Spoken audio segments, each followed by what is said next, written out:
Nandamuri Balakrishna back to back హిట్స్‌తో full జోష్‌లో ఉన్నారు. 'అఖండ', 'వీరసింహారెడ్డి', 'భగత్ కేసరి' వరుసగా అదిరిపోయే హిట్స్ అందుకున్నారు. బాలయ్య ప్రస్తుతం హిట్ కాంబినేషన్ రిపీట్ చేస్తూ బోయపాటి శ్రీనుతో 'అఖండ' సీక్వెల్‌ని చేస్తున్నారు.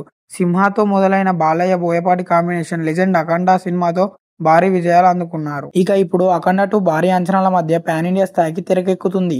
'అఖండ తాండవం' పేరుతో రూపొందుతున్న ఈ మూవీలో పాద్య జైస్వాల్, సంయుక్త మీనన్ హీరోయిన్‌గా నటిస్తున్నారు.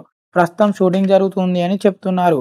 ఈ సినిమా దసరా టార్గెట్‌గా సెప్టెంబర్ 25న విడుదల చేయాలని ప్లాన్ చేశారు మేకర్స్. ఇప్పటికే రిలీజ్ డేట్‌ను కూడా ప్రకటించారు. కానీ ఇప్పుడు 'అఖండ 2' పోస్ట్‌పోన్ అయ్యే ఛాన్స్ ఉంది అని తెలుస్తుంది. దీనికి కారణం వీఎఫ్ఎక్స్ అని సమాచారం. అనుకున్న సమయానికి వీఎఫ్ఎక్స్ వర్క్స్ పూర్తి కాకపోవడంతో ఈ మూవీని వాయిదా వేసే ఆలోచనలో ఉందట చిత్ర యూనిట్. 2026 సంక్రాంతికి పోస్ట్‌పోన్ చేసినట్టుగా వార్తలు వినిపిస్తున్నాయి. ఇందులో ఎంత నిజం ఉందో తెలీదు కానీ 'అఖండ 2' కోసం చాలా మంది వెయిట్ చేస్తున్నారు బాలయ్య ఫ్యాన్స్. ఈ మూవీ ఎప్పుడు వచ్చినా బాక్సాఫీస్ బద్దలు అవుతుందని అంటున్నారు. మరి 'అఖండ తాండవం' ఎప్పుడు ఉంటుందో చూడాలి.